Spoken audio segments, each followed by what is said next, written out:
noches a todos. Bienvenidos, les damos la bienvenida. Y de antemano agradecemos que estén acompañándonos esta noche, celebrando la Semana Mundial del Espacio. Y qué más agradable que celebrar aprendiendo sobre ciencias espaciales. Esta noche tenemos 3 invitados que nos hablarán sobre la transferencia tecnológica, es decir, transferencias tecnológicas, constelaciones e influencias de tormentas solares. Les presento a Carlos Heredero, integrante y cofundador de Frontline Science Team, quien ha estado activo en la divulgación de la ciencia alrededor de 25 años y es también presidente y fundador de la organización sin fines de lucro norteamericana Intergalactic Astronomy Educators Fellowship, IGAEF por sus siglas. Además, tenemos de invitado a Iván Torres, mexicano, estudiante de Ingeniería Mecatrónica en la Unidad Profesional Interdisciplinaria en Ingeniería y Tecnologías Avanzadas del Instituto Politécnico Nacional de México, cofundador de StarMex. StarMex es un proyecto enfocado en la apertura del desarrollo de la actividad espacial en la región de Latinoamérica. Iván también es integrante de Frontline Science Team y divulgador. Además, les presento a Carlos Domínguez, mexicano, técnico en sistemas digitales, estudiante de Ingeniería Mecatrónica, también de la Unidad Profesional Interdisciplinaria en Ingeniería y Tecnologías Avanzadas del Instituto Politécnico Nacional de México, también cofundador de StarMex, integrante de Frontline Science Team y divulgador. Mantendremos esta noche los micrófonos apagados para escuchar a las presentaciones de cada expositor. Después de las presentaciones, llevaremos a cabo un debate y posteriormente responderemos las preguntas del público. Así que si desean, pueden formular sus preguntas en el chat y los expositores las contestarán por orden. Adelante, Iván. Bueno, muy buenas noches a todos. El día de hoy vamos a abordar estos temas de cómo los datos satelitales sumados a la transferencia tecnológica nos han dado muchas ventajas a nivel mundial. Entonces, esta primera parte de la charla consiste en platicarles un poco sobre todo lo que es la transferencia tecnológica y también conjuntarlo con estos datos satelitales que también son una forma en la que el sector aeroespacial nos deja muchas ventajas. Vamos a comenzar. Primero, ¿a qué nos referimos con transferencia tecnológica, más en concreto en el sector espacial? Eh, la transferencia tecnológica se refiere a toda esta migración que tienen las tecnologías avanzadas hechas para aplicación espacial a un ámbito donde nos permitan solucionar problemas o necesidades sociales. En la pantalla podemos ver todos los sectores muy diversos en los que puede aplicar esta transferencia tecnológica. Por ejemplo, comunicaciones, medio ambiente, medicina, propulsión, instrumentación. Son tantos campos en los que se pueden aplicar estas tecnologías que nos demuestra que el sector aeroespacial también también se centra en soluciones para la Tierra, no solamente soluciones que puedan aplicar a mejorar la vida humana en el espacio. Un ejemplo que puedo dar de esta transferencia tecnológica que se da es un robot llamado RoboClimber. Por ejemplo, este robot puede evitar deslizamientos de tierra en laderas, en particular en Italia. O tenemos otro ejemplo en el que en el tema de instrumentación, este ejemplo se refiere a robots capaces de monitorear todas estas centrales de petróleo en el mar profundo. Y también, bueno, esto es una parte en la ingeniería. pero también tenemos incluso esta transferencia tecnológica en el caso de la medicina, salud y biotecnología. Un ejemplo también es una especie de bomba cardíaca que permite mantener en estado estable a las personas que requieren trasplante de corazón. Y todo esto fue usado con estos simuladores, con tecnologías que se han utilizado justo en el sector aeroespacial. Ahora bien, el uso comercial de tecnologías avanzadas. Ahorita ya di algunos ejemplos de cómo podemos ver reflejadas estas tecnologías avanzadas en soluciones para la mejora de la condición humana en la Tierra. Pero más en concreto tenemos que hay dos formas en las que se puede dar esta transferencia tecnológica, del espacio a la Tierra y de la Tierra al espacio. Esta transferencia tecnológica que se da del espacio a la Tierra se ilustra con los ejemplos que mencioné anteriormente, que también se conocen como spin-offs de una manera muy general, ya que es tal cual eh, el ingresar, el ver cómo estas tecnologías avanzadas pueden llevarse al mercado y verse como forma de soluciones. El caso concreto que puedo dar aquí es el de Orbital Systems. Orbital Systems es una empresa aeroespacial que se enfoca en usar este sistema de reutilización de agua que se tiene en la Estación Espacial Internacional a la vida cotidiana. ¿De qué manera? Pues bueno, proponen un sistema de ducha con el cual aseguran que se puede almacenar o reutilizar hasta el 90% del agua que se usa en una ducha.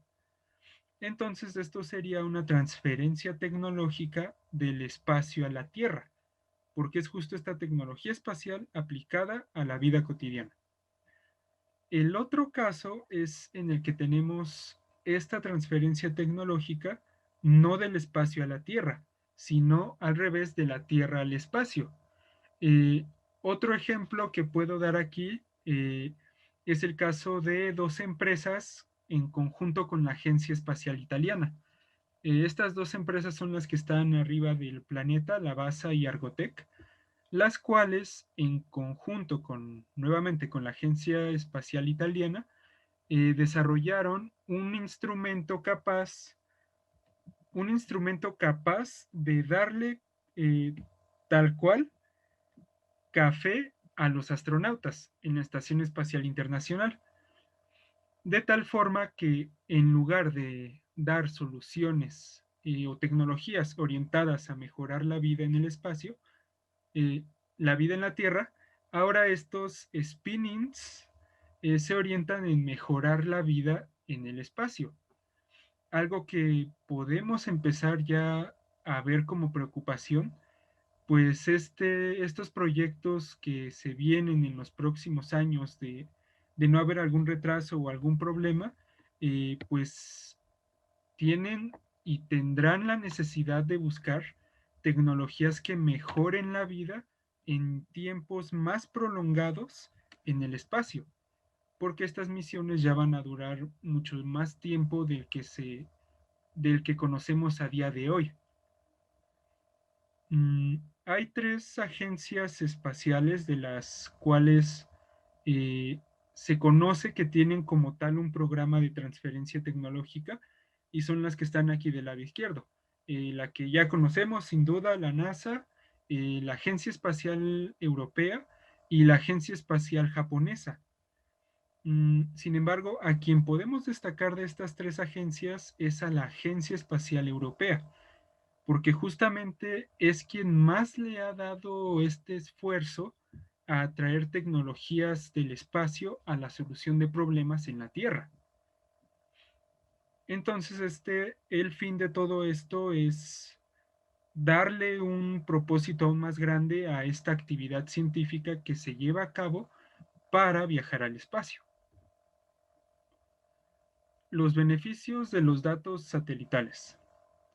El- un ejemplo, en las diapositivas anteriores, antes de dar este ejemplo, platiqué que esta transferencia tecnológica la podemos ver como una forma en la que se debe motivar la exploración espacial, porque de todo este trabajo que se da para hacer cohetes, para tener estas tecnologías que requieren de ciertos procesos estrictos de funcionamiento, eh, nos permiten mejorar la vida, pero a día de hoy, incluso desde sus orígenes, no tanto desde el Sputnik 1, los satélites también los podemos ver como un aporte de toda esta actividad orientada al espacio a la vida en la Tierra, ya que si bien la transferencia tecnológica nos brinda esa opción de solucionar problemas, los datos satelitales también nos lo permiten, pues estos satélites de imágenes nos permiten monitorear la actividad humana en la Tierra. Un ejemplo muy claro fue el del huracán reciente, Delta 1, me parece, donde se hicieron todos estos planes de que las personas no, se fueran a refugiar. Y esto es también resultado de estos datos que nos dicen, ok, esta formación de este huracán se está llevando en tal tiempo y podemos estimar que va a llegar en 2 semanas a la costa. Esa es una ventaja inmediata de los datos satelitales y más en concreto de estos satélites de imágenes, porque, reitero, nos permiten ver y conocer de la mejor forma, tal vez no de la mejor forma, sino más bien conocer más la dinámica de toda la Tierra para también prevenir estos desastres. Ahora bien, no solo tenemos ejemplos como estos en los que se puede monitorear la Tierra. Otro ejemplo que tenemos aquí, y ahora sí es del que voy a hablar ahorita, es el de esta asociación que formaron dos empresas, Farmers Edge y Planet. Farmers Edge es líder en un tema que se llama agricultura de precisión. La agricultura de precisión se refiere a usar datos científicos para poder monitorear el campo, de tal forma que se pueda gestionar de una manera efectiva y se haga por ende más rentable toda esta generación de los recursos sin los cuales pues no podría haber sustento para la vida en cualquier punto en la Tierra. Por su parte, Planet es una empresa, una compañía aeroespacial que tiene toda una red de estos satélites de imágenes que tienen como enfoque esto de monitorear la Tierra. Lo que hizo Farmers Edge con Planet fue asociarse para que desde el monitoreo, desde el envío de datos de sus satélites, se apoye esta agricultura de precisión impulsada por Farmers Edge alrededor del mundo. Entonces vemos nuevamente que no solo la transferencia tecnológica es una forma en la que la exploración espacial mejora la vida en la Tierra, sino también este envío, estos datos satelitales, también son una forma en la que la exploración espacial nos demuestra que ir al espacio no significa olvidar la Tierra, ¿no? Porque esa es una postura que se ha mencionado mucho contra la exploración espacial en la que se dice, ¿no? Bueno, el futuro de la humanidad está en las estrellas, pero entonces vas a olvidar al hogar, ¿no? Al planeta, ¿no?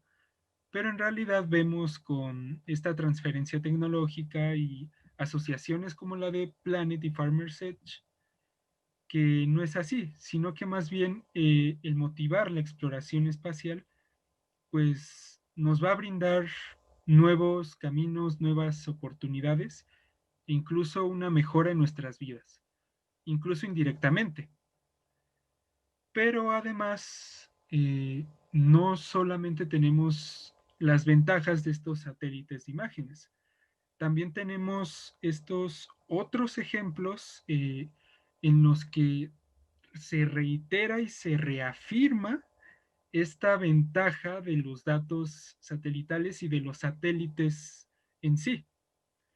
Y eso es algo que con lo que va a continuar mi amigo, compañero Carlos Domínguez, platicándoles ahora sobre estas constelaciones, que no les voy a dar spoilers ni nada porque él va a comenzar a platicarles sobre ello y bueno, te doy la palabra, Carlos.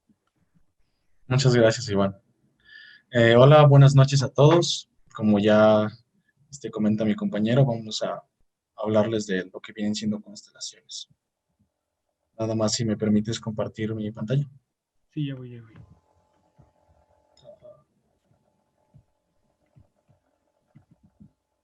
Sí. Acá está.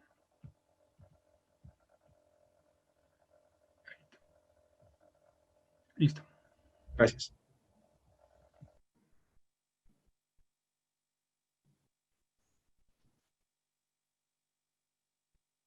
Okay, bueno, nosotros vamos a hablar de constelaciones.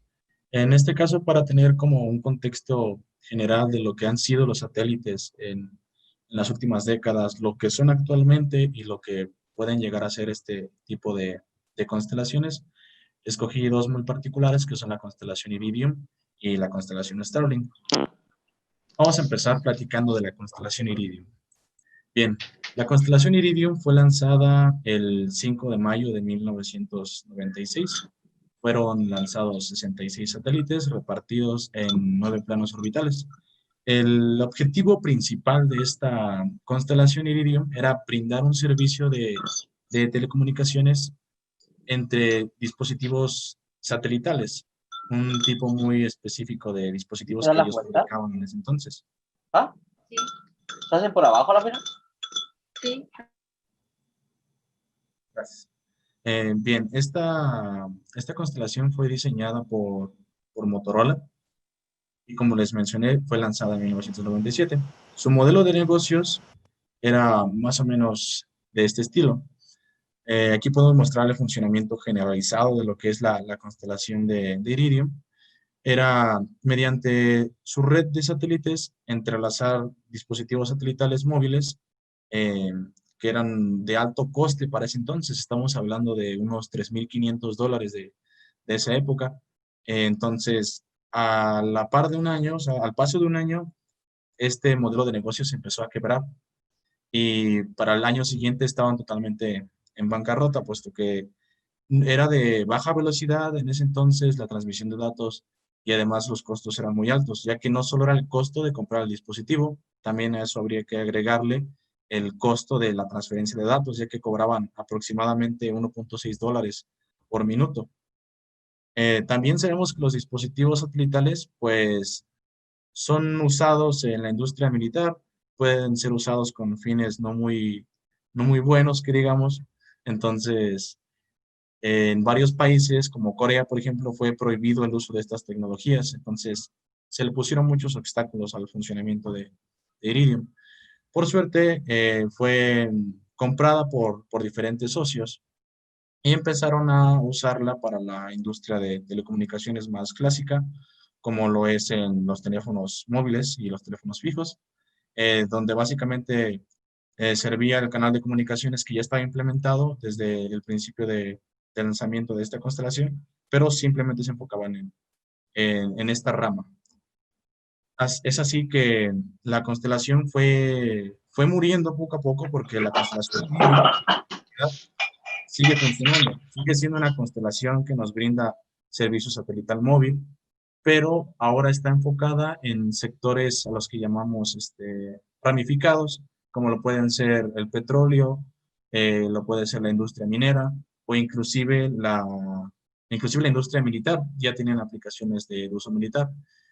Por mencionar un ejemplo bastante conocido es que desde los atentados del 11 de septiembre de 2001, todos los organismos de seguridad estadounidenses optaron por comenzar a usar Iridium como su medio de comunicación satelital. Eh, un ejemplo es la Fuerza Aérea estadounidense, tiene aproximadamente 25,000 unidades de comunicación satelital activas en este momento.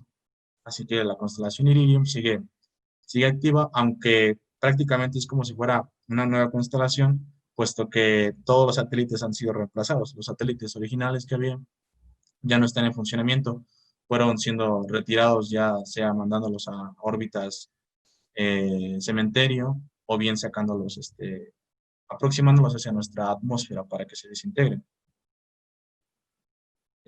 Ahora comenzaremos a hablar de una constelación que apenas está surgiendo, que apenas se está implementando, que es la constelación Starlink. Bien, la constelación Starlink es un proyecto que es desarrollado y financiado por la empresa de Elon Musk, SpaceX. Esta empresa es muy conocida, puesto todo lo que ha logrado en el desarrollo espacial, hace poco con el lanzamiento de la Crew Dragon, por ejemplo. Bueno, esta constelación es uno de los proyectos, pues, se podría decir, más ambiciosos que tiene la empresa en estos momentos, puesto que, como les mencioné, la constelación Iridium, que es una constelación actual, consta de 66 satélites en 9 planos orbitales. Esta constelación está prevista para ser una constelación que cuente con 12,000 satélites. O sea, estamos hablando de una cantidad realmente inmensa de satélites. Para poner en contexto qué tan inmensa es, actualmente se estima que hay alrededor de 20,000 objetos artificiales orbitando la Tierra, y de todos esos objetos que están orbitando la Tierra, solamente 2,000 o un poco menos de 2,000 son satélites activos. Entonces, al nosotros poner 12,000 satélites en órbita, estamos aumentando drásticamente la densidad que hay de satélites. Es una megaconstelación. Ahora ya no hablamos de constelaciones satelitales, sino de una megaconstelación tal cual. Como comentaba mi compañero Iván, respecto a las ventajas que nos puede traer este tipo de tecnologías, en SpaceX han planteado qué tipo de utilidad le podrían dar a esta constelación, a esta mega constelación de satélites. Su principal objetivo es el proporcionar internet de alta velocidad, de baja latencia, a todo el mundo. O sea, que en cualquier parte del mundo tú puedas tener un internet más rápido que el que tenemos actualmente, y no solo que sea más rápido, sino que la cobertura va a ser muchísimo mayor. Es decir, que países o zonas que no cuentan con internet, o sea, totalmente nulo, ni siquiera con de baja velocidad, nos vamos a que no cuentan con internet, esas zonas van a poder ser cubridas por la red de Starlink, por la megaconstelación de Starlink, y van a poder proporcionar ese servicio. Entonces, aunque el objetivo principal de la red de Starlink es precisamente el brindar internet, se van bifurcando muchos beneficios que nos puede traer en materia de educación, en materia de salud. Por ejemplo, podríamos estar hablando en educación, poder brindar educación en línea, empresas que se dediquen a brindar escuelas virtuales a zonas realmente marginadas en África, por ejemplo, y puedan dar clases en línea que sean bastante interactivas, puesto que la latencia es bastante baja. Tal vez se estén preguntando cómo pasamos de tener una constelación de 66 satélites a tener una constelación a planificar una constelación de alrededor de 12,000. ¿Y cómo es la logística? Bien, esta red de satélites funciona con tecnología láser. Cabe resaltar que la comunicación es bastante compleja, ya que tienen órbitas que son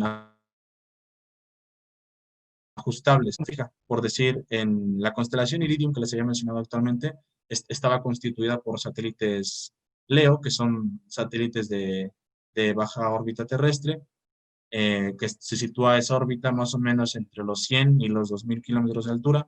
En el caso de Iridium estaba aproximadamente en los 755, si no me recuerdo, estaba situada esa constelación.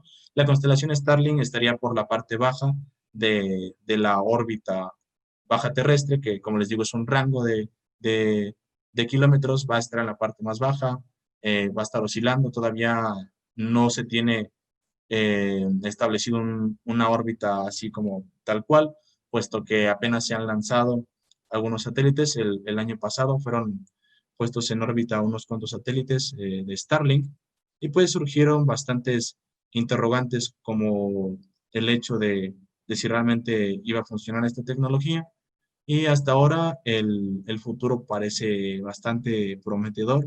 Ha funcionado bastante bien este modelo que han hecho con los primeros satélites de Starlink.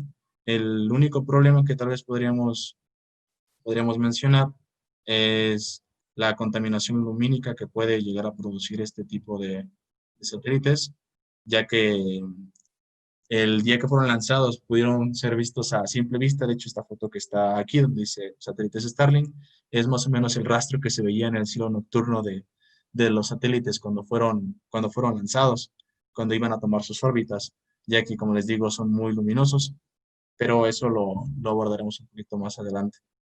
Eh, Otra cosa que tenemos que considerar, ya que estamos hablando de una megaconstelación, es la logística que se tiene que llevar. ¿Qué tan difícil es mantener esta constelación activa, ¿no? Hay que agregarle que, que al hecho de tener 12.000 satélites, aparte de la logística que va a requerir, que va a ser demasiado complicada mantener las órbitas de los satélites, los problemas de interferencias con otras constelaciones también se van a hacer presentes, ya que Starlink no es la única constelación que está planeada ser lanzada, sino que también existe OneWeb, por ejemplo, también una constelación por parte de Facebook, la constelación de segunda generación de Iridium, que se llama Iridium Next. Son otras megaconstelaciones que se están planeando lanzar. Entonces, todo este grupo de constelaciones presentan también un riesgo. Y otro factor que tenemos que considerar es el riesgo del espacio. O sea, el tan solo estar en un ambiente tan hostil como es el espacio exterior, ya tenemos muchos problemas. Nos podemos encontrar con problemas de colisiones, por ejemplo, o con otro tipo de problemas que se presentan en el espacio, lo cual me lleva a cederle la palabra a, a Carlos Heredero, miembro fundador de Frontline Science Team. Ok, muchas gracias, Carlos. Recibo la palabra de Carlos. Bueno, voy a compartir la pantalla para comenzar la presentación que me toca. Vamos a dar F5. Ok. ¿Es visible? Pienso que sí. Pienso que sí. Ok. Bueno, voy a tocar un poco el tema de la parte fea del tema, que son las tormentas solares y los problemas que pueden generar algunas otras influencias también en los sistemas de satélite. Vamos a la próxima diapositiva. Todo el mundo quisiera ver, todos hemos visto estas fotos alguna vez, y muchos quisieran ver esto personalmente. Algunos quizás lo hayan visto, las auroras polares, tanto en la zona sur como en la zona norte del planeta. Son hermosas, son un espectáculo increíble. Las fotos que se ven siempre son maravillosas. Es algo que da envidia, pero no siempre las cosas lindas nos dan buenos resultados.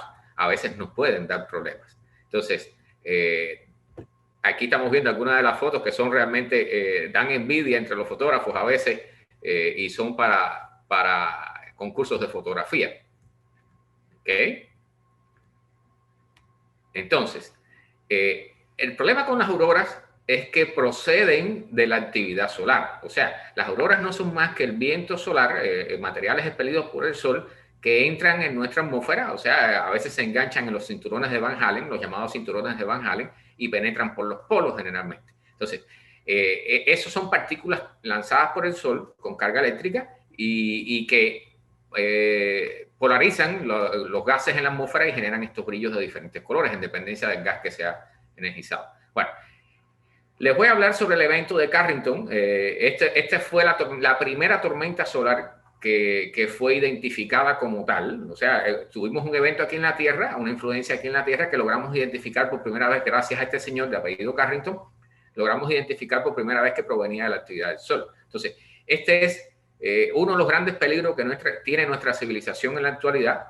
En aquel momento estaba comenzando a usarse el telégrafo. O sea, se habían comenzado a desarrollar las redes de telegrafía, que son para todos los que no saben un poco de electrónica o de electricidad, eran un par de alambres que conducían electricidad, había una llave telegráfica y del otro lado había un bolígrafo con un papel, una cinta de papel que iba registrando puntitos y rayas, y así se transmitían telegramas muy breves en esa época. Era algo muy elemental. Pero cuando ocurrió esto, que fue en el año 1859, este señor Carrington casualmente estaba observando el Sol en el momento que ocurre una llamarada y él dibuja esto que está aquí, esto que les tengo en esta imagen es un dibujo hecho por este señor justo en el momento que él observó la llamarada. Y ahí lo que está marcado con B, esas zonas que están en blanco, es donde él ve el brillo más grande. Y estaba en presencia de una fulguración solar enorme, la más grande que hemos visto en nuestra sociedad, influenciando en nuestra sociedad. Entonces, esto provocó fallos en las líneas de telégrafo. Para decirlo que los telégrafos no solamente sufrieron cortocircuitos, sino que incluso hubo casos en que los sistemas de telégrafo, estando desconectadas las baterías, podían usar la electricidad que se generaba en los cables para enviar mensajes. Hubo operadores que fueron cogidos por la corriente, para decirlo en español, sufrieron shocks por la corriente inducida y bueno, se detectaron las auroras boreales, se vieron incluso hasta en Cuba. O sea, los capitanes de barcos incluso cercanos en el Caribe hicieron registro de observación de auroras boreales. Y, por ejemplo, los mineros en California se despertaron en medio de la noche pensando que estaba amaneciendo. Era tal el brillo que había en el cielo que comenzaron a preparar el café y todo para su jornada laboral. Y habían personas que podían leer el periódico con las luces que se generaban producto de las auroras. Entonces, fue un fenómeno que salió en todos los periódicos, pero cuando esta llamarada, esta tormenta llega aquí a la Tierra, se comenzaron a generar toda una serie de fenómenos. Entonces, aunque no lo crean, ahí está reflejada la Tierra, esa bolita pequeña que hay justo en el centro es la Tierra, ¿ok? Y ahí están dibujados los campos magnéticos y la forma en que interactúan frente a una tormenta solar. Este es un acercamiento donde aquí ya la Tierra se ve un poco mejor, se ven los cinturones de Van Allen, ¿ok? Que fueron descubiertos por un científico americano con ese apellido, gracias a satélites. Que de paso hay que decir que los soviéticos se perdieron este descubrimiento a pesar de que lo habían detectado, no supieron identificarlo, pero se genera una onda de choque, cuando viene el viento solar genera una onda de choque que interactúa con el campo magnético terrestre y en dependencia de la potencia de esta llamarada solar, de esta tormenta solar, la magnetósfera terrestre se ve aplastada y esa onda de choque puede acercarse a la atmósfera terrestre considerablemente. Aquí tenemos algunas de las misiones que están en desarrollo, otras que ya están activas, para que tengan una idea de que hay una flota bastante activa observando el Sol, particularmente la sonda Parker, que se ha acercado muchísimo y ha hecho unos pasos escalofriantes por la atmósfera solar. Entonces, en marzo de 1989 tuvimos también una tormenta solar, pero mucho menos intensa.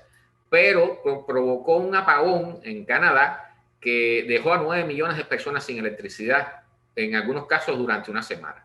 O sea, eso es para que tengan una idea de las cosas que pueden ocurrir. Y por supuesto, los satélites que están mucho más expuestos, que son la vanguardia de la civilización en cuanto a los eventos que ocurren en el espacio, pues fueron los primeros que censaron todo esto. Nosotros ahora tenemos una flota bastante importante, pero de todas formas, cualquier aviso que nos den, aunque estén a más de 1 millón de kilómetros de distancia, cualquier aviso que nos pueda dar un satélite de una tormenta de este tipo acercándose a la Tierra, no sería con menos de 45 minutos de antelación. O sea, tendríamos muy poco tiempo para actuar y proteger. Este es un mapa de los posibles daños que pudieran haber en caso de una tormenta de esta misma magnitud que nos afectara ahora en la actualidad. Vean que o sea, Norteamérica sobre todo sufriría en las partes más norte, o sea, los más cercanos al polo, y también incluso la Florida, o sea, toda la costa este pudiera estar en el ojo de la tormenta. Este es un tipo de tormenta que vamos a decirle al final cómo serían los daños. Entonces, los daños con respecto a los satélites están influenciados sobre todo por la cantidad de partículas de alta energía que son emitidas por el Sol en estos eventos y que dañarían los circuitos, las celdas fotovoltaicas, o sea, la generación de energía sería afectada y ha habido satélites que se han visto dañados totalmente, que han tenido que estar fuera de servicio. También, cuando ocurren estas tormentas solares, la atmósfera terrestre se expande y entonces comienza a acelerar la caída de los satélites, o sea, comienza a frenarlos y acelera su caída hacia la Tierra, o sea, les reduce su vida útil. ¿Okay? También se generan efectos en las comunicaciones en los aviones y efectos aquí también, por supuesto, en las redes eléctricas, que son los más graves que tenemos en la superficie, incluyendo eventos de oxidación en tuberías de gasoductos y en cables, y también problemas en cables submarinos, por ejemplo. Entonces, la tormenta de 1989 ya la mencioné, pero el 23 de julio de 2012 tuvimos una tormenta muy intensa que fue lanzada por el Sol, pero por suerte, y fue similar a la del evento del Carrington, pero por suerte se adelantó al paso de la Tierra y en la dirección que fue lanzada, la Tierra llegó a esa posición solo 9 días después. O sea, estuvimos muy cerca de sufrir eso. La mayoría de las personas no se enteraron de lo que estaba ocurriendo y no pasó nada en la realidad. Pero si hubiera ocurrido, si nos hubiera dado esa tormenta, los estimados de la NASA y de otras agencias espaciales y de otros científicos, los estimados de pérdidas estarían entre 2,6 trillones de dólares, quizás 3 trillones de dólares.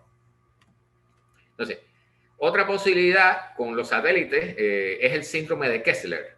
O sea, sería lo que se llama una reacción en cadena. Un satélite choca con otro. Ya hemos tenido eventos de ese tipo. Por primera vez ocurrió uno entre un satélite de la constelación Iridium y uno de procedencia rusa. Hemos tenido también pruebas de destrucción de satélites con armas antisatélites, pero la idea de este síndrome de Kessler es que una vez que los restos de un satélite choquen con otro, ese generarían muchos restos que a su vez chocarían con otros satélites y eso sería una reacción en cadena que aumentarían a tal punto la cantidad de desechos en el espacio alrededor de la Tierra que harían inutilizable todo ese espacio para lanzar satélites o naves tripuladas. Entonces, nos obligarían a quedarnos en la Tierra, a dejar de usar tecnologías satelitales porque se comenzarían a destruir unos a otros y no podríamos lanzar misiones tripuladas tampoco. Entonces, sería una desgracia en todo el sentido de la palabra. Esto es algo sumamente serio y ahora, como bien dijo Carlos, que estamos incrementando las constelaciones de satélites a megaconstelaciones, se incrementan los riesgos de que el síndrome de Kessler ocurra. Entonces, estas son una de las tantas advertencias que se están haciendo. ¿Okay? También existe la posibilidad de que micrometeoritos choquen con satélites y generen un fenómeno similar, pero son mucho menores. Entonces, ¿cuánto dependemos de los satélites en nuestra vida diaria? Muchas personas no tienen idea. No tienen idea de cuánto dependemos. Por supuesto, lo más socorrido, las más mencionadas son el uso de los GPS, los mapas del tiempo, del clima, que todos estamos acostumbrados a las fotos de satélites y las esperamos con ansiedad cuando hay un huracán cerca. El monitoreo de la capa de ozono, que ha sido muy importante. Pagando con tu tarjeta de banco. Muchas personas no tienen idea que cuando pagas en una gasolinera, por ejemplo, que llenas de gasolina tu automóvil, sobre todo aquí en los Estados Unidos, cuando tú pasas tu tarjeta se está chequeando, los datos se están chequeando a través del satélite. Si usted se aleja un poquitito y mira el techo de la estación de gasolina, va a haber una antena satelital mirando hacia el cielo. Los cultivos son monitoreados por satélite, como bien dijo nuestro amigo Iván al inicio. Los teléfonos satelitales, que son parte de la constelación Iridium, que son caros, pero se usan mucho y sobre todo para la navegación, por ejemplo, las personas que están en la selva haciendo trabajo o los militares. La internet satelital es bien cara, pero sigue funcionando hasta ahora con satélites geoestacionarios, pero con el advenimiento de la Starlink, que ya está comenzando a usarse, va a cambiar eso, va a cambiar. Y va a ser mucho más rápida y puede ser que comience a ser una amenaza para los proveedores de internet de cable aquí en la Tierra. Las comunicaciones para aeronaves, cuando usted usa internet en un avión, está usando satélite. ¿Okay? La televisión por satélite, bueno, ese es el clásico caso que muchos tenemos aquí. DirecTV, por ejemplo, es televisión por satélite. Por eso cuando llueve, cuando hay nubes muy macizas, nubes muy gruesas, pues se comienza a afectar la señal. Los servicios de emergencia para embarcaciones y aviones, por supuesto, eso es una de las partes importantísimas de los satélites. Los ingenieros usan satélites para monitorear carreteras, puentes y construcciones también. Los usos militares son importantísimos. No solo los GPS, o sea, hay un montón, todas las comunicaciones militares se manejan por satélites también, sobre todo a largas distancias y encriptadas, como se dice. Entonces, los usos científicos son muchísimos, desde observación del clima, no solo la meteorología, sino los patrones climáticos son muy importantes, el nivel del mar, la revisión del nivel del mar, las famosas olas asesinas, esas olas enormes que se pensaba que no existían, fueron detectadas por primera vez por satélite y cosas por el estilo. Y el satélite, la radio satelital, la que algunas personas tienen en sus automóviles, también procede de satélite. Entonces, la habilidad para comunicar rápidamente puntos muy dispersos geográficamente es una característica importante de la comunicación por satélite y que podríamos perder bajo una tormenta solar o factores similares. El GPS, que dicho sea de paso, no solo se usa para obtener posiciones, sino también para obtener patrones de tiempo exacto, ¿sí? Que es algo importante para algunas operaciones como lanzamiento de cohetes, por ejemplo. Entonces, ¿cuáles serían las consecuencias de la pérdida de los satélites en una tormenta solar y de todos los problemas que vienen con la tormenta solar, que no son solo la pérdida de los satélites, sino también las pérdidas del suministro de la red de alimentación eléctrica?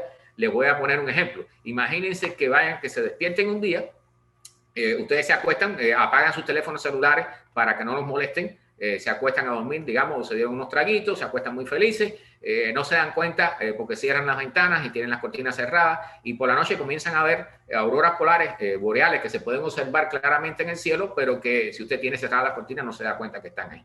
Entonces, se levanta a las 6 de la mañana, quiere hacer una llamada a un familiar o a un amigo por X razón o enviar un mensaje o va a revisar sus mensajes y se da cuenta de momento que el teléfono no funciona, que no arranca. Quiere encender la luz del cuarto y tampoco le funciona la electricidad. Cuando se da cuenta que no tiene electricidad, sale a buscar a ver si encuentra batería, un radio de baterías, por ejemplo, si lo tiene, que ahora muchas personas no lo tienen incluso, y se da cuenta que los radios de batería tampoco funcionan. Y de ahí quiere salir a ver, se da cuenta que el vecindario, la gente está comenzando a alarmarse porque no tienen electricidad, porque no tienen comunicaciones, quieren arrancar su automóvil y tampoco les va a funcionar porque todos nuestros automóviles tienen computadoras. Entonces, en un evento de gran magnitud de tormenta solar, las consecuencias serían incluso peores que esas, por supuesto, porque al faltar la energía, como ocurrió ya en Quebec, en la zona de Canadá, durante cierto tiempo, lo primero que sucede es que se echan a perder todos los alimentos que tenemos congelados en las neveras. Y eso incluye los supermercados, por ejemplo, y los centros de distribución, pero también los hospitales que estarían sin electricidad. Llega un momento en que tienen plantas de emergencia, pero necesitan combustible. Y los sistemas que usan batería, pues se quedarían sin batería a menos de 24 horas. Los hospitales comenzarían a sufrir la falta de electricidad. Tal vez comenzarían a morir personas que requieren de asistencia para respirar, por ejemplo, de ciertos aparatos que pudieran fallar bajo ciertas condiciones. Entonces, tendríamos un caos porque no habría distribución de gasolina posiblemente. Se estiman que las pérdidas, como ya dije, pudieran ser de 2 o 3 trillones de dólares solamente en los Estados Unidos. En el resto del planeta, pues la cifra sería mucho mayor. Entonces, imagínense despertar bajo un día bajo estas condiciones y se pueden tener una idea de cuán importante es el clima espacial y el desarrollo de satélites y de sistemas de alerta temprana para tratar de protegernos y evitar que haya daños grandes en la sociedad.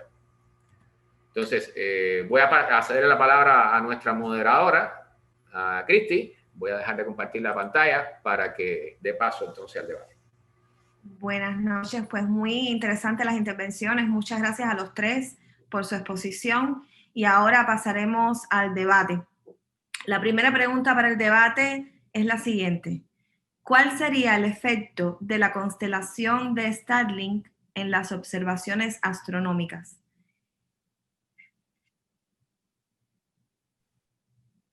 Tomo la palabra. Bien, como comenté al final de la presentación, la contaminación lumínica que puede llegar a presentar la constelación de Starlink es bastante grave, puesto que estamos hablando de incrementar muchísimo la densidad de satélites que hay. Actualmente estamos hablando de que habría aproximadamente eh, un satélite por metro cuadrado de cielo, lo que se traduce en que siempre que un astrónomo apunta hacia el cielo, quiere observar algo, por lo menos va a haber un satélite ahí. O sea, siempre va a haber satélites que nos pueden afectar en lo que vienen siendo las observaciones.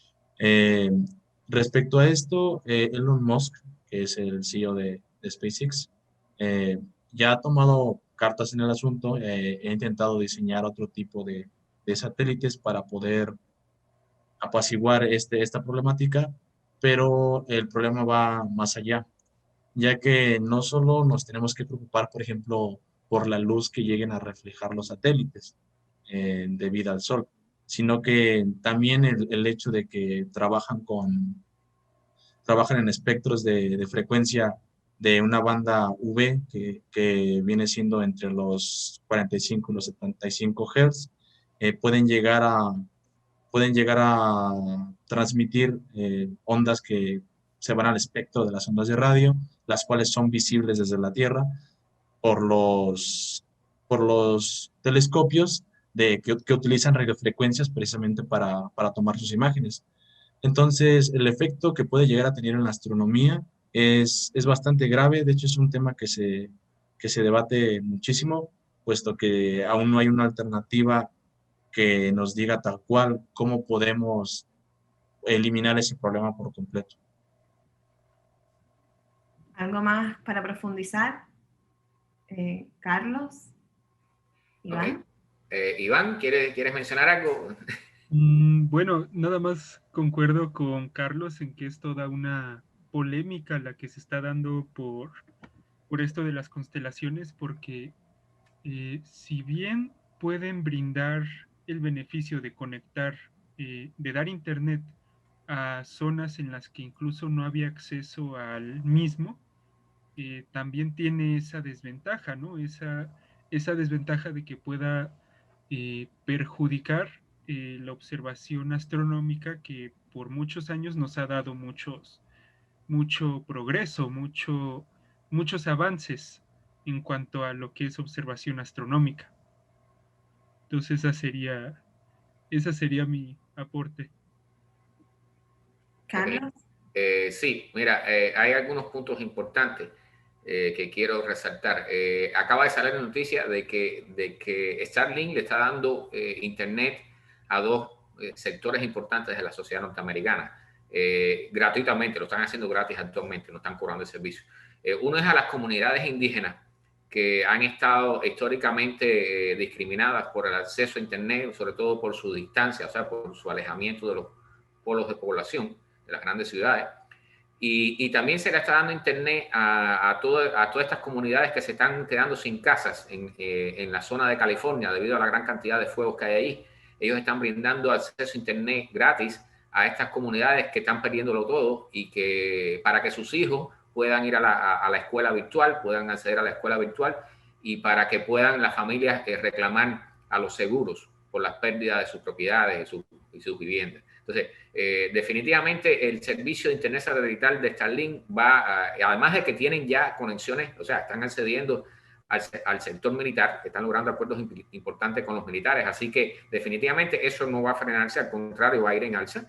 Y el problema con la contaminación lumínica puede llegar a ser grave, pero yo no veo que se vaya a frenar eso. O sea, definitivamente SpaceX está trabajando para reducir el brillo de los satélites.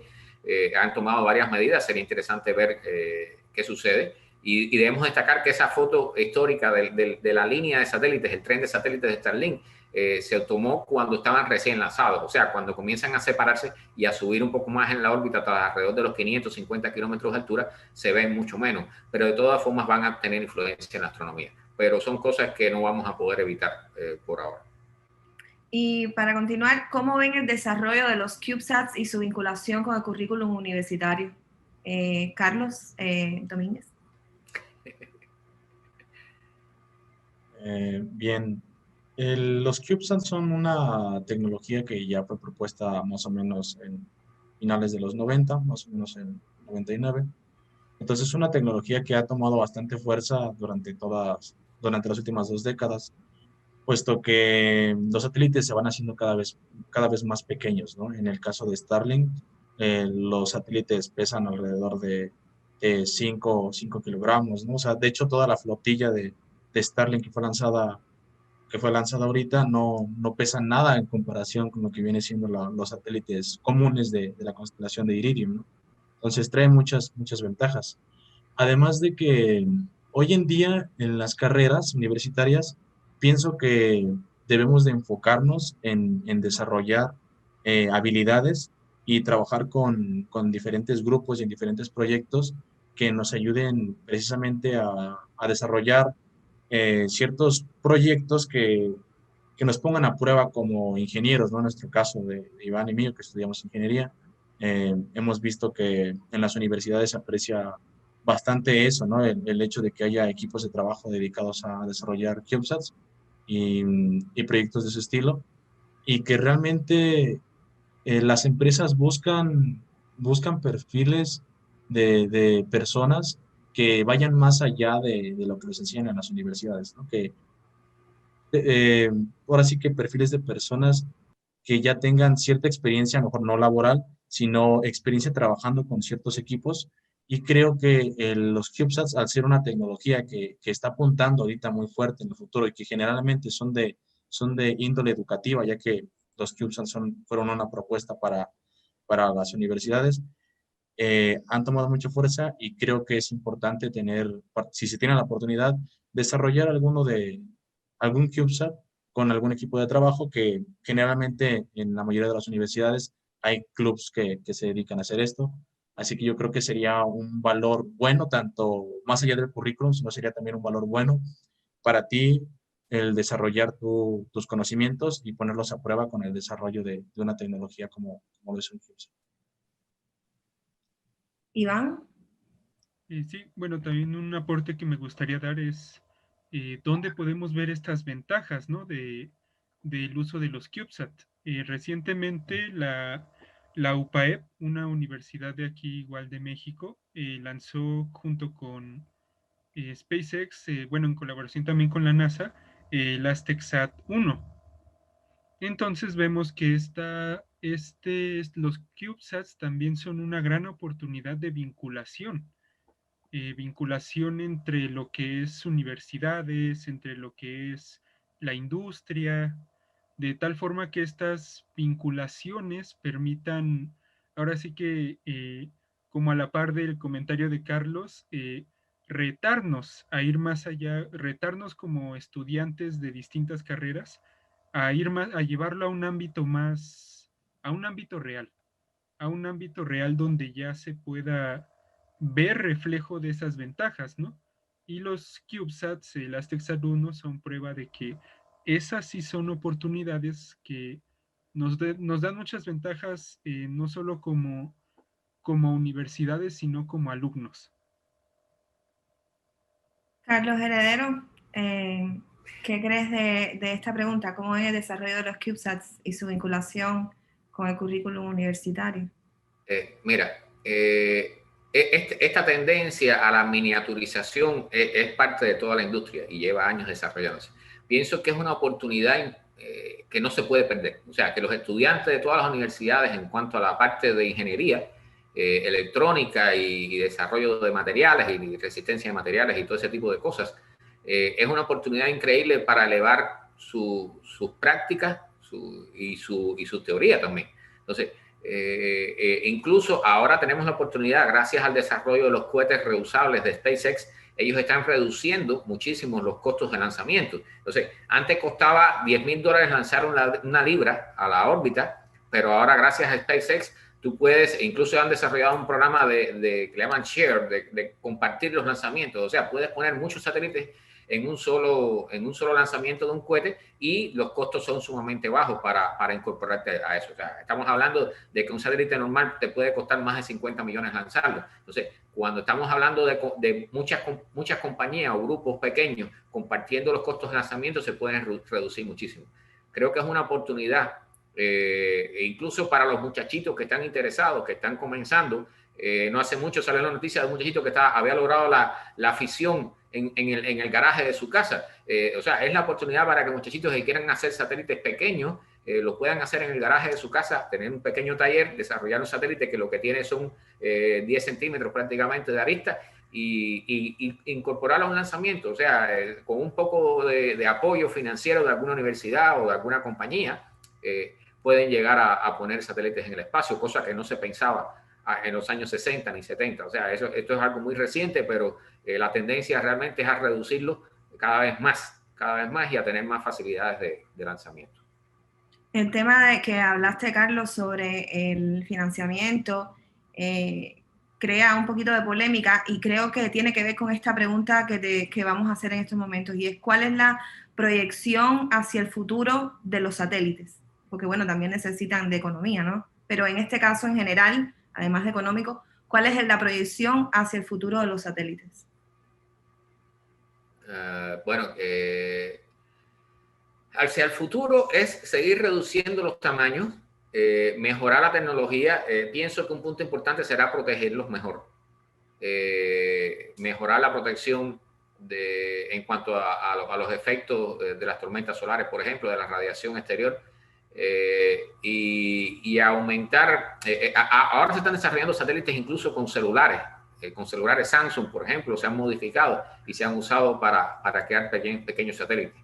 Entonces, la tendencia en el futuro, pienso que es a reducir tamaño, a reducir costos y a aumentar prestaciones, aumentar la potencia de procesamiento y todas esas cosas. Pero a la misma vez estamos siendo posiblemente más débiles ante cualquier oportunidad de un problema grave como una tormenta solar, por ejemplo. Iván, ¿cuál es tu opinión al respecto?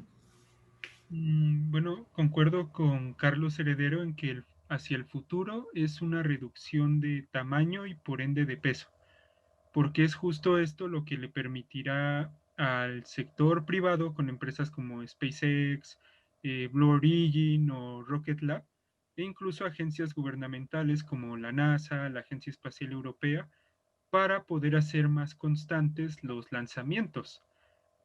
Aquí, bueno, aprovecho también para mencionar que otra ventaja es, recientemente se hizo un tratado entre Brasil y Estados Unidos para que se pudieran hacer lanzamientos desde la base militar de Alcántara. Entonces, esto también es una gran ventaja para los lanzamientos porque se requiere de menos combustible conforme te acerques al Ecuador, a la línea del Ecuador, justo porque esta velocidad tangencial que da la rotación de la Tierra le da un empuje mayor a los cohetes. Entonces también es una gran oportunidad que al futuro también se va a sumar con esta reducción de tamaño y peso de los satélites. Y Carlos Domínguez, ¿qué opinas?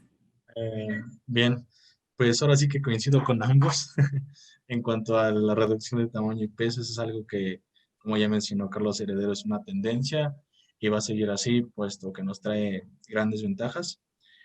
Hablando ya más un poco en aplicación, se podría decir, eh, yo pienso que ese tipo de satélites pequeños van a formar futuras constelaciones, ya que al tú tener satélites más pequeños, como menciona Iván, son más fáciles de lanzar, pero también es más fácil controlar qué órbita están siguiendo y que no haya colisiones entre sí.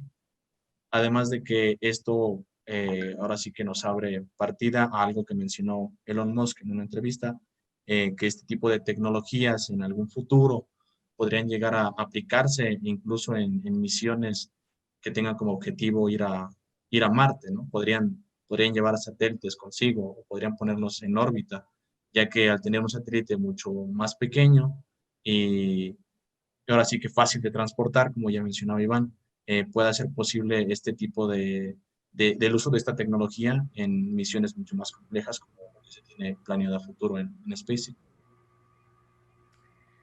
Pues bueno, ya estas son todas las preguntas para el debate.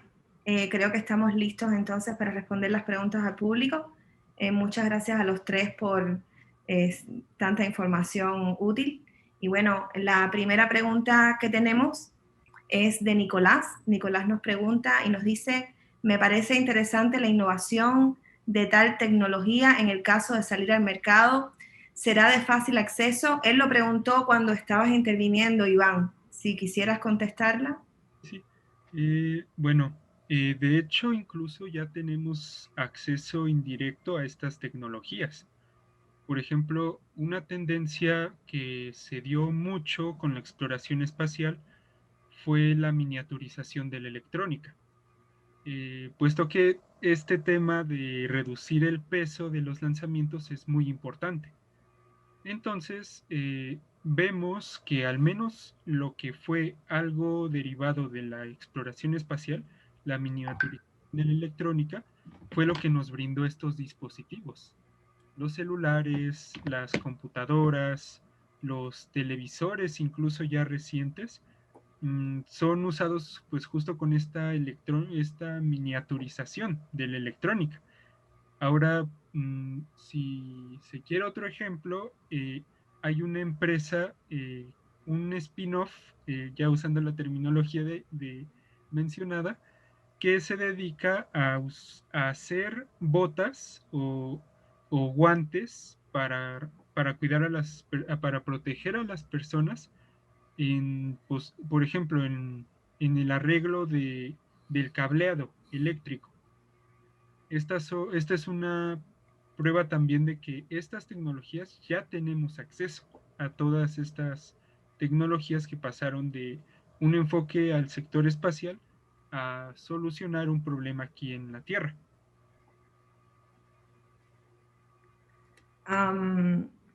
Tengo otra pregunta del público. Esta pregunta es para Carlos Heredero, me imagino. Quien la realiza es Boris Cepeda, un astrofotógrafo chileno, parte de Frontline Science Team. Él pregunta qué tanto se contaminará el cielo con tanta cantidad de satélites como se quiere poner en órbita más de 1000. Eso influye en las observaciones y la toma de astrofotografías, ya sea a nivel de observatorios de investigación como astrofotógrafos y astrónomos aficionados. ¿Por qué no se puede evitar, acaso, el poder del dinero va por encima de la investigación y la contaminación lumínica y más? Esto fue dirigido a Carlos Heredero. Carlos. Ok, bueno, como bien dije anteriormente, o sea, no es solo el poder del dinero, o sea, en estos momentos ya la constelación Starlink se está usando para fines militares, se están haciendo experimentos para fines militares, se está haciendo uso de ella para los casos de emergencia en los incendios en California, por ejemplo. Como dije, las comunidades indígenas están recibiendo internet, en algunas de ellas por primera vez gracias a Starlink. Entonces, o sea, lo que hay en juego son muchas cosas. Pienso que las utilidades pasan por encima. Yo soy astrofotógrafo y yo sé a qué se refiere Boris. Los proyectos grandes, observatorios grandes de campo amplio van a sufrir bastante por esto, pero también sabemos que existe con software, con programas, se puede ajustar un poco esto, tratar de limpiar las imágenes con programas, con programación de computadora. Pero no vamos a poder evitar que esto suceda. O sea, las grandes constelaciones de satélites van a seguir creciendo. Sabemos que Amazon están en eso. Hay otras compañías, no sé si los japoneses se vayan a incorporar, me imagino que en algún momento entren. Los rusos seguramente van a querer lanzar alguna y va a ser una competencia. Entonces, definitivamente vamos a perder parte del cielo, totalmente cierto. Y vamos a tener que mejorar los software de tratamiento de imágenes, definitivamente. Tengo una pregunta para Carlos Domínguez y es la siguiente. ¿Qué posibilidades hay de implementar constelaciones similares a Starlink en Marte? Bueno, como ya había mencionado antes, Elon Musk ya había comentado que este tipo de tecnología podría llegarse a aplicar en una misión a Marte. De hecho, es importante resaltar que uno de los usos que se le está dando a Starlink, que es así como a largo plazo, es que sea como un medio de financiación para futuras misiones a Marte, puesto que se va a tener un retorno de dinero por brindar ciertos servicios, esta constelación, se planean usar esos fondos ahora sí que para poder viajar a Marte, puesto que tiene planeado Elon Musk aproximadamente recibir un retorno de inversión de entre 30.000 millones a 50.000 millones por año, lo cual dejaría a SpaceX por encima del presupuesto anual de la NASA, teniendo ahora sí que todo ese dinero pues para poder hacer misiones mucho más complejas y tener la posibilidad de llevar ese tipo de tecnologías hasta Marte. Así que todavía quedan algunos años para que podamos ver algo así, pero creo que es algo bastante posible el que si no una red así tal cual como Starlink, porque como mencionamos es una mega constelación, sí por lo menos satélites similares a los que constituyen la constelación Starlink. Tengo otra pregunta, es de Ronex y pregunta, ¿el Sol expulsa la tormenta solar en todas direcciones? Carlos Heredero, creo que estaba para ti, que hablaste de las tormentas solares. Bueno, la respuesta es no.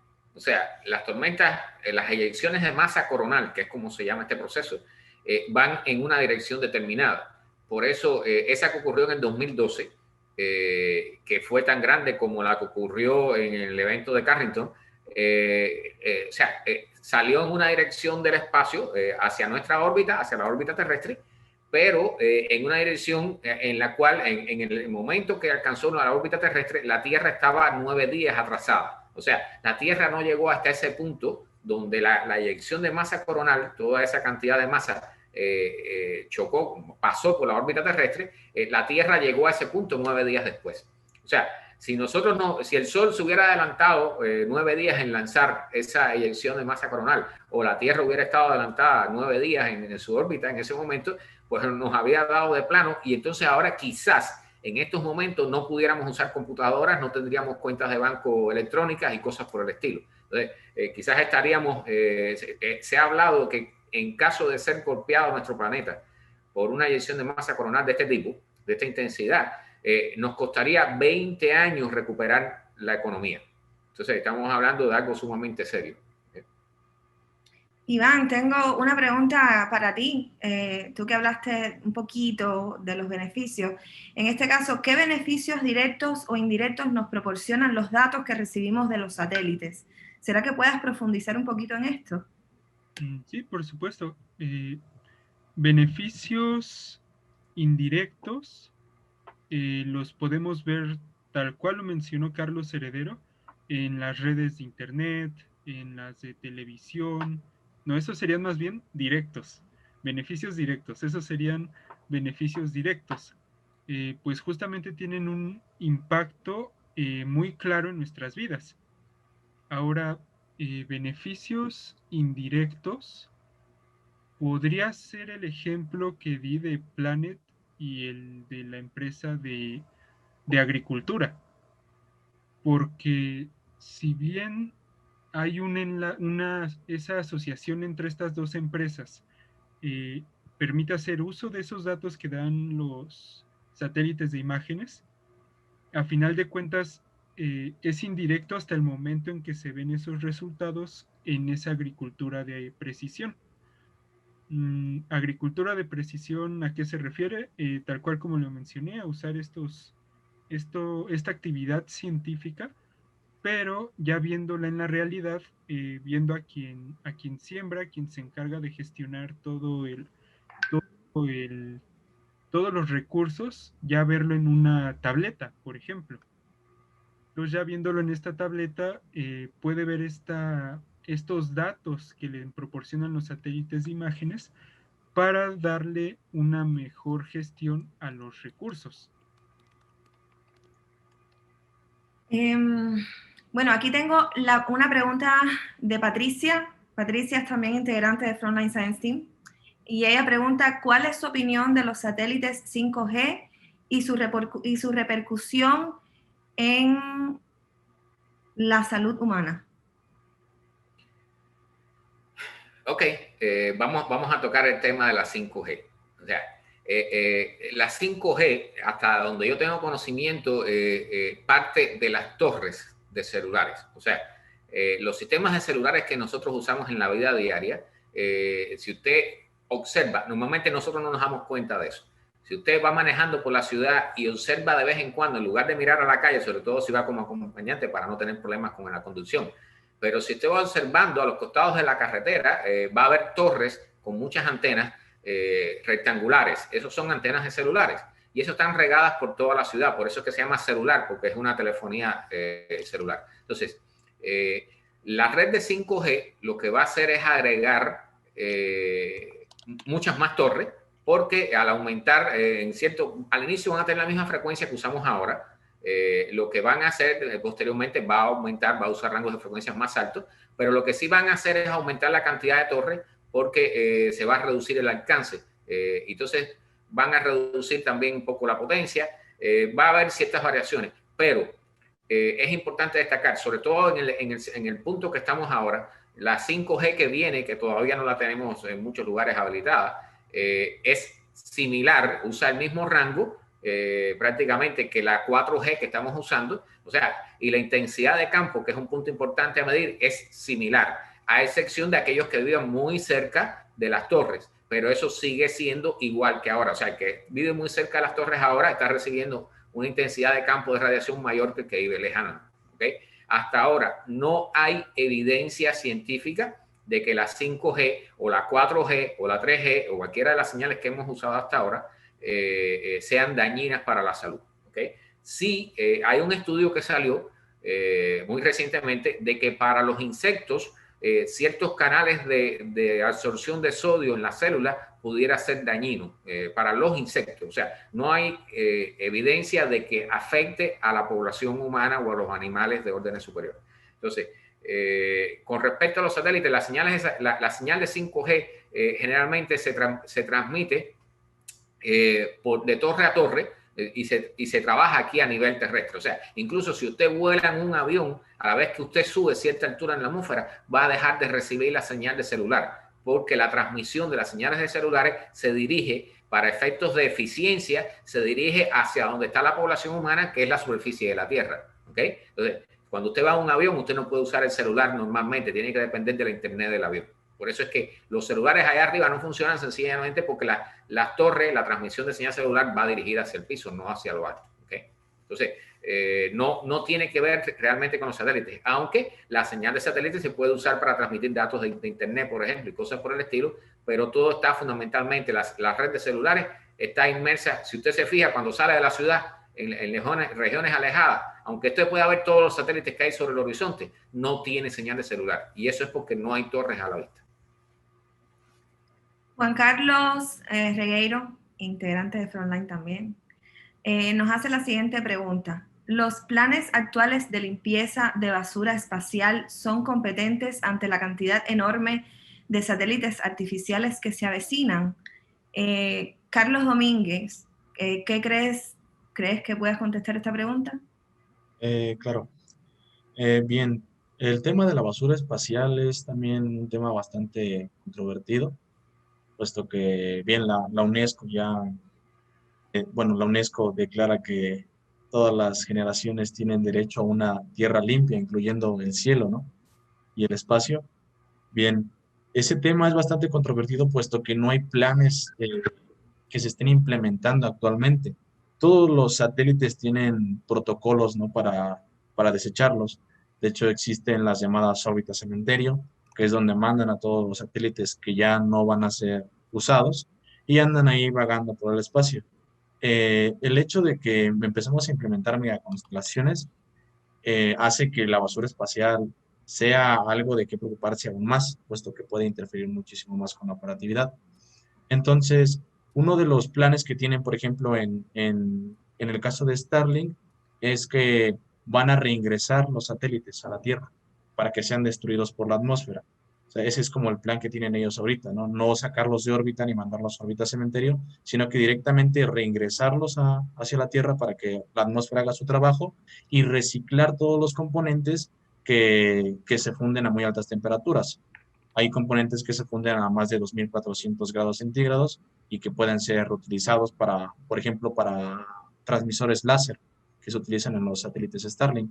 Entonces, en el caso de Starlink es más que nada como reutilizar y que la Tierra haga su trabajo descomponiendo los satélites. pero no hay tal cuales planes reales de cómo limpiar el espacio. Hay algunos, se podría decir, prototipos o planes que tienen por ahí de tecnologías, por ejemplo, con redes que puedan almacenar basura espacial, con brazos robóticos, cosas por el estilo, pero no, hasta hoy en día no hay un plan real de cómo limpiar el espacio, puesto que es muy, muy difícil y no hay como ese apoyo económico de una empresa que quiera realmente dedicarse a limpiar el espacio. No, no es algo real tal cual hoy en día.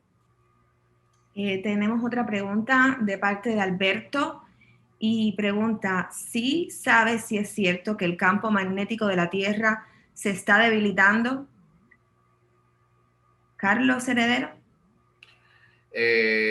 Sí, se está debilitando y los polos del campo magnético de la Tierra se están moviendo. De hecho, están viajando hacia Rusia. Y la anomalía magnética del Atlántico Sur también se está debilitando y se está dividiendo en dos, parece. Pero, de hecho, uno de los problemas que no hemos mencionado aquí es que cuando los satélites y la Estación Espacial Internacional y el Telescopio Espacial y toda esa gente pasan por encima de la anomalía magnética del Atlántico Sur, a veces se le apagan ciertos circuitos electrónicos para evitar que sean dañados, que estén en uso mientras pasan por allí, porque allí aumenta el nivel de radiación, porque se debilita el campo magnético de la Tierra. Se apagan. La ISS allí se trata de evitar ciertas actividades. Se han visto problemas en laptops. La ISS usa muchas computadoras laptops y se han visto en algunas de ellas que se han afectado ciertos circuitos cuando se pasa sobre la anomalía magnética del Atlántico Sur. Pero por lo demás, no creo que sea grave, aunque hasta donde sabemos, si hay una inversión de los polos magnéticos del campo magnético de la Tierra, ese es un proceso que pudiera durar miles de años, quizás cientos o miles de años. O sea, y en ese intervalo, si se reduce mucho el campo magnético de la Tierra, entonces pudiéramos recibir mayor cantidad de radiación y sí pudiera ser, los cinturones de Van Allen, por ejemplo, se debilitarían. Pudiera ser algo importante a tener en cuenta en el desarrollo de los futuros satélites, por ejemplo. Bueno, tenemos otra pregunta de Adolfo que dice, si se estaría legalmente afectando negativamente la soberanía de los países de los cuales se utiliza su espacio aéreo para que funcionen los satélites, ¿perderían su autonomía en esos aspectos? Iván Torres, ¿qué opinas? Bueno, para responder a esta pregunta haré mención del Tratado del Espacio Exterior. El Tratado del Espacio Exterior entró en vigor de allá por 1967-68 y que se refiere básicamente a proporcionar este libre acceso al espacio. Este libre acceso de tal forma que el espacio exterior y los cuerpos celestes son propiedad conjunta de la humanidad. Entonces, de acuerdo a este tratado, no se estaría afectando negativamente la soberanía de una nación si fue ratificado por estos estados que firmaron el tratado, y tampoco perderían su autonomía. Algo que sí puedo destacar es que no, si bien se tiene el Tratado del Espacio Exterior desde los años 60, no hacen mención concreta de qué pasaría con empresas, con el sector privado que al llegar al espacio. Entonces de ahí queda como que un hueco que debe actualizarse en este tratado, porque como tal no hay una regulación de qué pueda pasar con las empresas ya cuando se encuentren en el espacio. Un ejemplo inmediato es SpaceX, pero un ejemplo a futuro está esta empresa llamada Orbita, no. Bueno, es una empresa que quiere enfocarse a la minería espacial y que quiere llegar al cinturón de asteroides justo para ver cuáles son potenciales de albergar agua y que estos se conviertan como en estaciones. Pero tal cual legalmente no hay una regulación de eso. Pues sí, esa sería la respuesta. Hemos tenido muchas preguntas interesantes esta noche y sé que vamos prácticamente por la mitad de las preguntas y quería preguntarle a alguno de ustedes, porque he sido bastante directa con las preguntas, si tienen o si desean incrementar o agregarle algo a alguna de otras preguntas que ustedes no hayan contestado, de las cuales se hayan hablado esta noche. Sí, yo quisiera agregar una cosita con respecto a esa última pregunta. Las personas piensan, o sea, cuando tú observas la Tierra desde el espacio, tú lo que ves es un planeta que tiene el 70% de la superficie ocupada por agua y lo demás son tierras. Tú no ves las fronteras desde el espacio. O sea, cuando tú observas desde el espacio y ves cualquier foto de la Tierra, tú no ves un mapa político, tú ves un mapa geográfico. Y la parte política está puesta por nosotros en nuestro pequeño dominio aquí en la superficie de la Tierra. Recuerden que nosotros vivimos en el fondo de un océano aéreo, ¿ok? Nosotros somos no somos pececitos en el océano, nosotros somos como esos caracolitos y cangrejitos que andan por el fondo del océano y que no pueden subir a la superficie porque no pueden flotar. Nosotros, la única forma que tenemos de subir es mediante cohetes o mediante aviones o globos, por ejemplo. ¿Okay? Pero nosotros estamos en el fondo de un océano aéreo y ahí hacemos todas nuestras operaciones políticas y económicas. Pero con respecto a las fronteras, el límite de frontera reconocido internacionalmente para todos los estados es a partir de unos 100 kilómetros de altura. Entonces, a partir de ese punto, cualquier cosa que esté girando alrededor de la Tierra o moviéndose está fuera de la frontera y tú tienes derecho a pasar por ahí sin problema ninguno. O sea, las órbitas de un satélite o de una nave, cualquier tipo de nave, tú no puedes cambiarla para que trate de evitar la frontera de un país. Eso es imposible. No es como un avión, tú no tienes control sobre una órbita porque eso es una órbita que generalmente es estática. Para cambiar de órbita tienes que gastar energía y eso generalmente no se hace. Entonces, es costoso, por ejemplo. Entonces, es importante destacar siempre que hay límites a partir de los cuales ya la política de los seres humanos no tiene influencia ya cuando entra en el espacio. ¿Okay? Y como bien dijo Iván, o sea, el Tratado del Espacio quedó bien claro en que tú no puedes adueñarte de los cuerpos fuera de la Tierra, incluyendo la Luna, Marte y otros cuerpos, asteroides, por ejemplo, aunque viene un proceso interesante adelante y pienso que el Tratado del Espacio va a tener que modificarse, modernizarse y actualizarse, porque de lo contrario se nos va a quedar obsoleto y se van a comenzar a burlar de él. Estoy recibiendo una pregunta en el privado, de hecho unas cuantas. La siguiente pregunta es, ¿cuáles fueron los primeros datos recibidos por los satélites? Bueno, tal cual, el primer satélite artificial fue el Sputnik, de allá por la carrera espacial, con la Unión Soviética. Si bien el Sputnik es muy conocido por el Bip Bip, que significó que ya había llegado a órbita, también fue enviado para medir, ahora sí que por primera vez, la alta atmósfera y lo que era todo el campo electromagnético de la Tierra. Entonces, podría considerarse como los primeros datos enviados, aunque ya a futuro también hubo, por ejemplo, el Telsat, me parece, si no mal recuerdo. Ese fue el primer satélite que envió datos, pero de telecomunicaciones. Entonces, si hay unos datos que se enviaron por primera vez desde el espacio, desde órbita, fue el Sputnik. Cierto. Carlos Domínguez, tengo una para ti, que dice, ¿qué otras constelaciones similares a Starlink podrían ser lanzadas próximamente? Constelaciones similares a Starlink tenemos, por ejemplo, la Iridium Next, que ya había mencionado durante la exposición.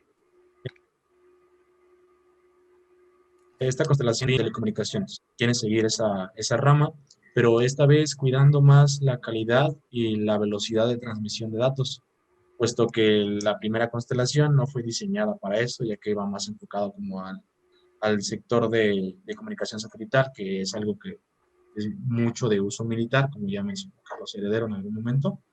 Está Iridium Next, también está una constelación por parte de Amazon, que de hecho también colabora con Iridium Next, también están como ligadas.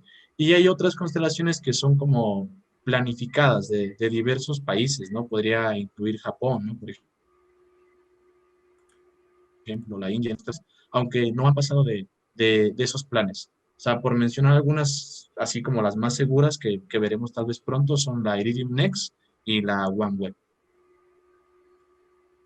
Y bueno, tengo esta última preguntita que creo que nos da un poquito de tiempo antes de cerrar. Y esta pregunta es algo interesante. Dice, ¿una tormenta solar pudiera afectar la recepción de mi televisión de satélite? Carlos, heredero. Sí, la respuesta es sí. O sea, si tú tienes televisión de satélite, a la primera tormenta solar importante, o sea, porque tenemos tormentas solares muchas veces, ¿ok? Pero no son de gran magnitud. Pero si tenemos una grande, una tormenta solar realmente grande, lo que se llama una eyección de masa coronal de gran magnitud, entonces lo primero que vas a notar es que vas a estar sin televisión. Eso es lo primero. Pero, o sea, los satélites geoestacionarios están a 35.000 kilómetros de altura. Entonces, están relativamente lejos y serían de los primeros afectados. Pero, no obstante, unos minutos después llegaría esa señal, esa eyección de masa coronal, toda esa tormenta, llegaría hasta nosotros también. Entonces, en dependencia del nivel de la tormenta, quizás cuando te fueras a dar cuenta de que el satélite no tendría señales de satélite, quizás ya tendrías también dañado el televisor, si es realmente una tormenta solar grande. Entonces, nada, hay que esperar. La NASA hizo un estudio no hace mucho que planteaba que, o sea, que no está muy lejos el momento en que nos encontremos con una tormenta solar de gran magnitud, pero eso nadie lo puede prever. Lo más que podemos hacer es, y eso sí es importante decirlo, o sea, cualquier cosa que esté conectada con cables al exterior se va a ver dañada. O sea, una computadora conectada a la corriente, los cables funcionan como antenas. No solamente porque puede suceder que el voltaje en la red suba, es muy probable que suceda, pero si tú desconectas la computadora o el televisor o el refrigerador o lo que sea de la AC, de la corriente, y dejan los cables conectados a ella tirados, o sea, ahí va a haber inducción, van a funcionar como antenas y puede ser que se vean dañados los circuitos más sensibles. Entonces, la única forma de protegerte realmente, y eso es para que nadie se vuelva psicótico con el tema, pero en el caso de las redes eléctricas habría que desconectar sobre todo los transformadores de gran potencia, porque lo que sucedió en el 89 en Canadá fue que se dañaron, producto de las grandes inducciones, se dañaron los transformadores más grandes de la red. Y esos transformadores, para que sepan, o sea, normalmente cuando te explota un transformador en tu cuadra, un transformador de los que hay en postes eléctricos, siempre las compañías eléctricas tienen reservas de ellos. Pero los transformadores más grandes, los más costosos, esos no hay reservas. Demoran meses en fabricarse, demoran meses, a veces semanas y meses en transportarse, porque no se pueden transportar por avión. Y son tan grandes que para transportarlos dentro de ciudades, por ejemplo, o en carreteras, hay que estar removiendo los semáforos para que puedan pasarlos por allí. Hay que saber si el terreno soporta el peso. Si se transportan por tren, pues bueno, ya tienen una idea de que también hay que limitar las cosas que estén a la altura de por donde va a pasar el tren. Hay toda una serie de consideraciones que implica que la fabricación y el movimiento demora meses. Entonces, si tenemos afectaciones de ese tipo, hay estimaciones de que en los lugares donde afectaría con mayor severidad una tormenta solar, las personas pudieran estar sin electricidad hasta un año por lo menos, sin electricidad. Y bueno, ya son las 10:30 exacto de la noche. Hemos básicamente casi llegado al final. Nos da muchísima pena que no hayamos podido contestar todas las preguntas que tenemos, pero las podemos contestar por email. Nos pueden escribir también para recibir sus preguntas a contact@frontlinescienceteam.com. Ese es nuestro email, contact@frontlinescienceteam.com. Y para los participantes, muchísimas gracias por haber participado esta noche. Iván Torres, Carlos Domínguez, Carlos Heredero, ha sido un placer estar esta noche con ustedes y aprender un poco más sobre satélites y habernos puesto en órbita en este 2020. Si quieren despedirse de todos, aquí tienen el micrófono abierto. Muchas gracias a todos. Que tengan buenas noches. Adelante. Bueno, pues decirles a todos muchas gracias por estar aquí. Ha sido hora y media, muy, muy interesante todo. Pienso que hemos disfrutado de una gran presentación. Creo que los muchachos se han lucido y tú, Cristi, también. Y el público, bueno, se ha portado muy bien. Creo que hemos disfrutado la noche del sábado en medio de esta pandemia. Muchas gracias a todos por estar aquí. Carlos, Iván. Bien, yo igual les quiero agradecer por asistir, por estar presentes, en especial esas personas que estuvieron desde el principio y se quedaron a toda la charla. Muchas gracias. Esperemos que se hayan llevado algo de información, que les haya despertado la curiosidad de investigar tal vez más. Hay muchísima más información, mucha más de las que les brindamos aquí. Que esto sea partido a que ustedes investiguen más, ¿no? En cómo involucrarse, por ejemplo, en los CubeSat que comentamos, ¿no? Si es que están estudiando algo o simplemente por querer aprender algo nuevo. Espero que puedan seguir aprendiendo y muchas gracias por acompañarnos. Igual, nuevamente, muchas gracias a todos los que estuvieron desde el principio y pues sí, tal cual motivar este interés por el sector espacial, ¿no? Porque ya se viene y ya estamos en una nueva era de la exploración espacial en la que qué mejor que motivarlo, o sea, motivarlo y aún más en la región de Latinoamérica, que es donde debemos explotar más este tema. Pues siendo así, ya finalizamos esta noche. Que tengan una bonita noche todos y nos vemos en la próxima aventura de Frontline Science Team. Gracias.